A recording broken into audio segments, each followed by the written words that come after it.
Assalamualaikum warahmatullahi wabarakatuh. Nama saya Nurul Wahyuni dari IAIN semester 4 unit 1 Prodi PPI. Baiklah, di sini saya akan mempresentasikan proposal saya yang berjudul Pengaruh cara mengajar guru terhadap motivasi belajar siswa. Bab 1, pendahuluan. Latar belakang. Salah satu faktor yang menentukan keberhasilan siswa adalah aktivitas belajar siswa.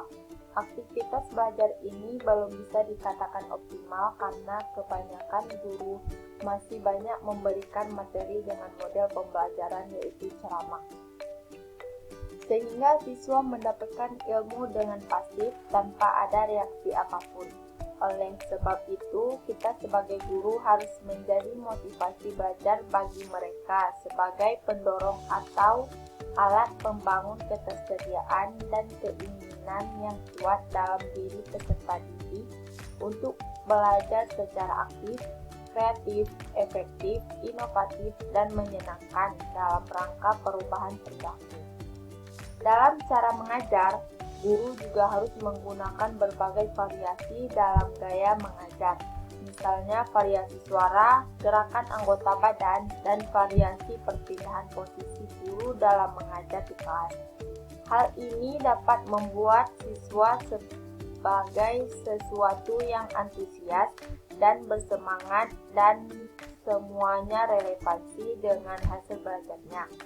Dengan begitu, guru dengan mudahnya dapat berkomunikasi dengan siswa dengan sangat baik sehingga mereka dapat dengan mudahnya menarik perhatian anak didik, menolong penerimaan bahan pelajaran, dan memberi stimulus kepada mereka. B. Identifikasi masalah. Berdasarkan latar belakang masalah di atas, maka peneliti dapat mengidentifikasi masalah penelitian, yaitu sebagai berikut. Yang pertama, siswa terlihat pasif saat guru menjelaskan materi dengan metode ceramah. C. Batasan masalah. Berdasarkan latar belakang masalah dan identifikasi masalah di atas, maka peneliti membuat batasan masalah penelitian, yaitu motivasi belajar siswa khususnya pada motivasi intrinsik. D. Rumusan masalah.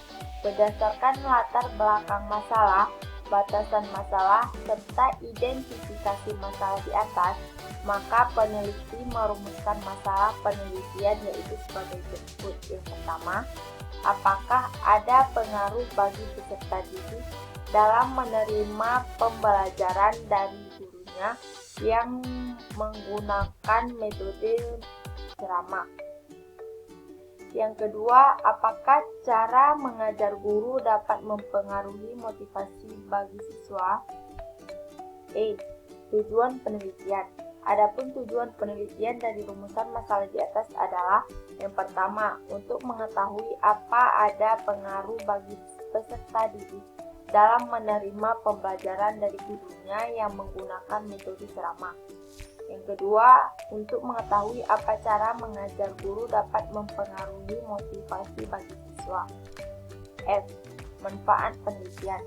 Ada beberapa manfaat dari penelitian ini, yaitu yang pertama, secara teoritis. Penelitian ini sebagai ilmu yang bermanfaat dalam meningkatkan motivasi belajar siswa. Yang kedua, secara praktis. Penelitian ini diharapkan dapat menjadi acuan atau masukan bagi lembaga-lembaga pendidikan dan instansi terkait, kepala sekolah, siswa maupun guru di sekolah. Bab 2. Landasan teori. Pengertian motivasi. Motivasi adalah suatu pendorong individu atau peserta didik dalam proses belajar mengajar sehingga tercapai proses pembelajaran yang menyenangkan. Motivasi sangat menentukan tingkat keberhasilan atau gagalnya proses belajar siswa. Belajar tanpa adanya motivasi kiranya akan sangat sulit untuk berhasil. Pada intinya, motivasi dalam diri seseorang dapat berasal dari diri siswa sejak dia dilahirkan.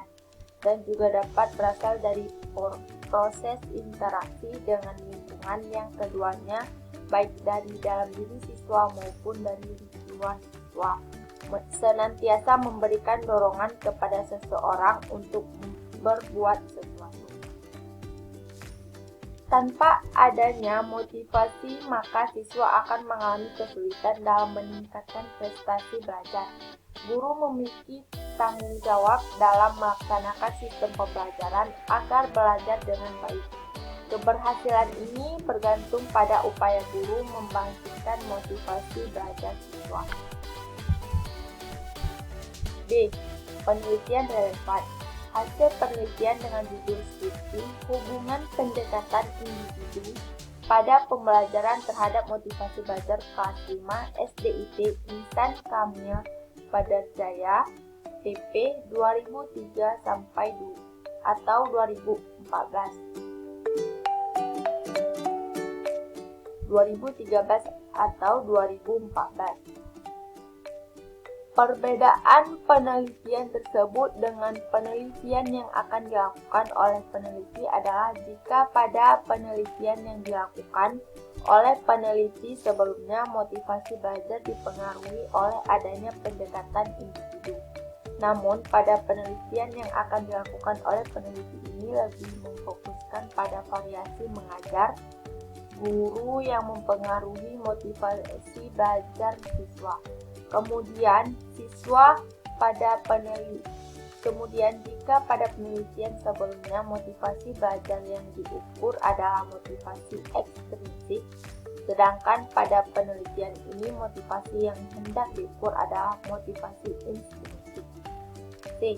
Hipotesis penelitian. Hipotesis merupakan jawaban sementara terhadap rumusan masalah penelitian, di mana rumusan masalah penelitian telah dinyatakan dalam bentuk kalimat pertanyaan.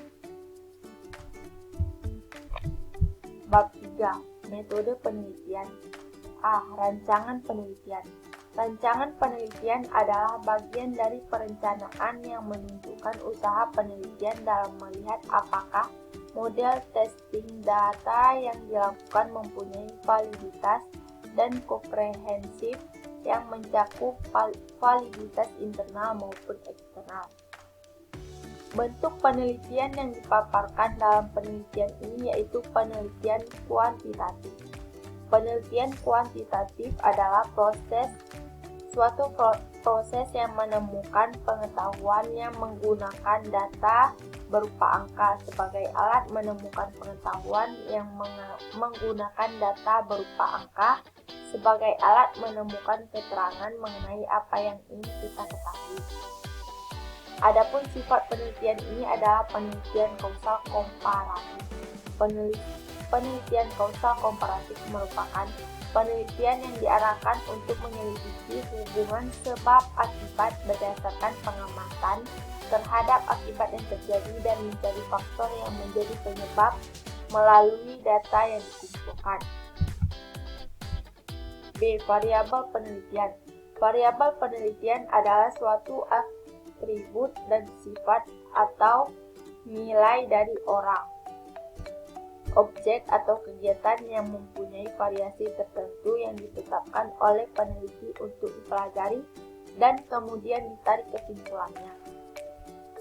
Yang pertama, variasi mengajar atau variasi bebas. Variasi bebas merupakan variabel yang mempengaruhi atau yang menjadi sebab perubahannya atau timbulnya variabel dependen atau terikat. Variabel bebas dalam penelitian ini adalah variasi gaya mengajar. Yang kedua, variabel terikat.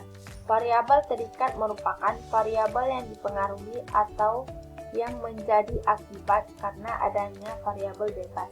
Variabel terikat dalam penelitian ini adalah motivasi belajar siswa.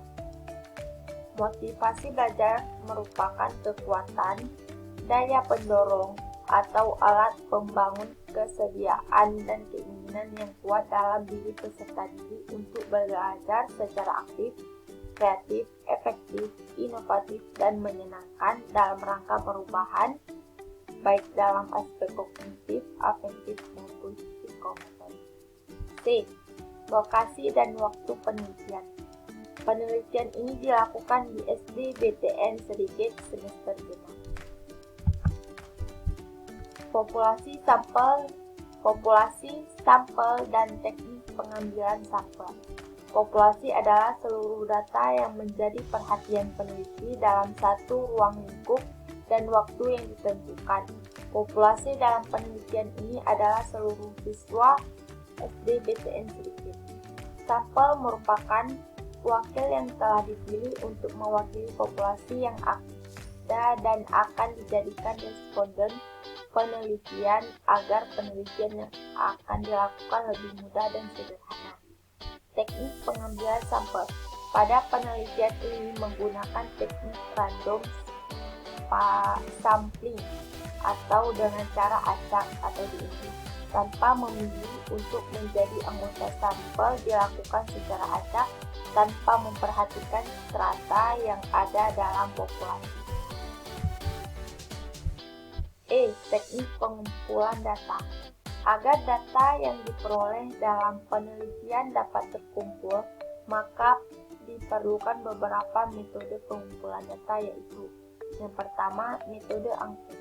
Angket adalah sejumlah pertanyaan tertulis yang digunakan untuk memperoleh informasi dari responden dalam arti laporan tentang pribadinya atau hal-hal yang ia ketahui. Pada penelitian ini menggunakan kuesioner berstruktur. Kuesioner ini disebut pula kuesioner atau angket tertutup. Angket tertutup yaitu angket yang berisi pertanyaan atau pernyataan di mana responden hanya memilih alternatif jawaban yang disediakan oleh peneliti. Kedua, metode dokumentasi. Metode dokumentasi adalah mencari data mengenai hal-hal atau variabel yang berupa catatan, transkrip buku, surat kabar, majalah, prasasti, notulen rapat, agenda, dan lain sebagainya. Instrumen penelitian. Instrumen penelitian adalah untuk mengukur informasi atau melakukan pengukuran. Dengan demikian, instrumen penelitian adalah suatu metode atau alat bantu yang digunakan dalam proses pengumpulan data. Yang pertama, rancangan atau kisi-kisi instrumen. Menurut pengertiannya, kisi-kisi adalah sebuah tabel yang menunjukkan hubungan antara hal-hal yang disebutkan dalam baris dengan hal-hal yang disebutkan dalam kolom. Kisi-kisi penyusunan instrumen menunjukkan kaitan antara variabel yang diteliti dengan sumber data dari mana data akan diambil, metode yang digunakan, dan instrumen yang disusun. Ini adalah tabel-tabel kisi-kisi umum instrumen variabel penelitian. Yang kedua, pengujian instrumen. Instrumen penelitian merupakan alat bantu bagi peneliti dalam mengumpulkan data, sedangkan instrumen yang tidak teruji validitas dan reliabilitasnya bila digunakan untuk penelitian akan menghasilkan data yang sulit dipercaya kebenarannya. C. Teknik analisis data. Setelah data hasil penelitian terkumpul, selanjutnya data tersebut diolah dan dianalisa dengan menggunakan rumus statistik. Rumus yang akan digunakan yaitu C kuadrat dengan rumus yaitu sebagai berikut. Ini adalah rumus C kuadratnya. Kemudian setelah menghitung data menggunakan rumus C kuadrat, maka untuk menguji hipotesis dari penelitian ini menggunakan koefisien kontingensi dengan rumus yang tertera di bawah ini. Sekian dari presentasi proposal saya. Lebih dan kurang saya mohon maaf. Saya akhiri dengan wabillahi taufiq wal hidayah. Wassalamualaikum warahmatullahi wabarakatuh.